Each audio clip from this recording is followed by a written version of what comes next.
Hi praise God.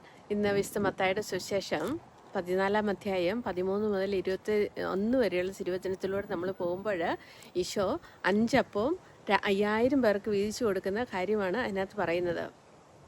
അപ്പം അതൊരു വിജന പ്രദേശമായിരുന്നു. അവിടെ പട്ടണപ്രദേശമല്ലായിരുന്നു. അന്ന് സമയം സന്ധ്യയായി. അവർക്ക് ജനങ്ങൾക്ക് ഭക്ഷിക്കാൻ കൊടുക്കുവാനായിട്ട് ഒന്നുമില്ല. അപ്പോൾ ശിഷ്യന്മാർ പറഞ്ഞു, ഈശോയെ, ഞങ്ങളുടെ അടുത്ത് ഒന്നുമില്ല, 5 അപ്പവും 2 മീനും മാത്രമാണുള്ളത്. അപ്പോൾ ഈശോ പറഞ്ഞു, അവരെ പറഞ്ഞു വിടേണ്ട, നിങ്ങൾ തന്നെ അവർക്ക് ഭക്ഷണം കൊടുക്കുവിൻ. നിങ്ങളുടെ കയ്യിൽ. അപ്പോൾ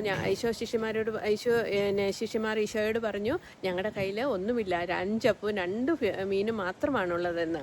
അപ്പോൾ ഈശോ പറഞ്ഞു, അത് എൻ്റെ അടുത്ത് കൊണ്ടുവരിക. 17-ാം തിരുവചനത്തിൽ പറയുന്നു, അവർ പോകേണ്ടതില്ല, നിങ്ങൾ തന്നെ അവർക്ക് ഭക്ഷണം കൊടുക്കുകയും.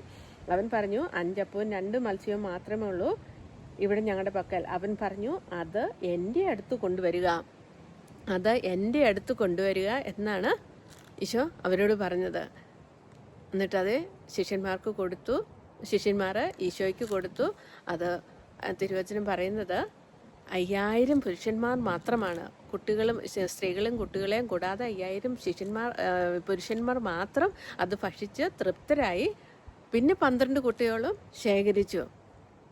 ആ കുറവുള്ള ആ അപ്പവും മീനും ഈശോ അത് പ്രാർത്ഥിച്ച്, പിതാവിൻ്റെ സന്നിധിയിൽ പ്രാർത്ഥിച്ച് അത് വാഴ്ത്തിയപ്പോൾ എത്രമാത്രം നിറഞ്ഞു കവിഞ്ഞു അത്, അല്ലേ? നമുക്ക് ആ ഒരു കോണ്ടസ്റ്റ് ചിന്തിക്കാവുന്നതേ ഉള്ളൂ.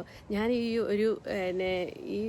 ഞങ്ങളുടെ ഈ ലോണിലിരിക്കുമ്പോൾ ആ ഒരു കോണ്ടസ്റ്റ് മനസ്സിലാക്കുന്നതിന് വേണ്ടിയാണ് ഞാൻ ഇവിടെ ഇരുന്നുകൊണ്ട് ആ ഒരു തിരുവചനം ഞാൻ പറയുന്നത്. നമുക്കൊന്ന് ചിന്തിക്കാം. അന്നത്തെ ആ ഒരു അവസ്ഥയിൽ 5 അപ്പവും 2 മീനും കുട്ടകൾ നിറഞ്ഞു കവിയുന്നത് ഈശോയുടെ അടുത്ത് കൊണ്ടുവന്നപ്പോൾ എൻ്റെ അടുത്ത് കൊണ്ടുവരിക എന്നാണ് പറയുന്നത്. അപ്പോൾ ഈ ഒരു തിരുവചനത്തിലൂടെ നമ്മൾ പോകുമ്പോൾ നമുക്ക് നമ്മുടെ കയ്യിലുള്ളത്, നമ്മുടെ ആവശ്യങ്ങൾ, നമ്മുടെ കുറവുകൾ, നമ്മുടെ അധ്വാന ഫലങ്ങൾ എല്ലാം ഈശോയുടെ അടുത്തേക്ക് നമുക്ക് കൊണ്ടുചെല്ലാം.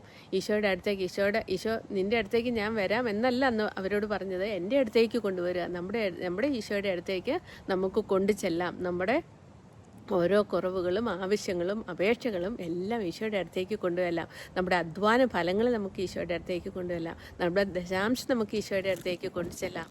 ആ കുറവുകളെയൊക്കെ ഈശോ നിറവുകളാക്കി മാറ്റട്ടെ, നിറഞ്ഞു കവിയട്ടെ. എല്ലാ കുട്ടകളും നിറഞ്ഞു കവിയട്ടെ. നമ്മുടെ ഓരോ കുട്ടകളും നിറഞ്ഞു കവിയട്ടെ. അവിടെ നിറഞ്ഞു കവിയണമെങ്കിൽ നമ്മൾ ഈശോയുടെ അടുത്തേക്ക് കൊണ്ടു ചെല്ലണം. ഈശോയോട് നമ്മൾ കൂടുതൽ അടുത്തുകൊണ്ട്, ഈശോയെ സ്നേഹിച്ചുകൊണ്ട്, ഈശോയെ, എൻ്റെ കുട്ടകളാണിത്,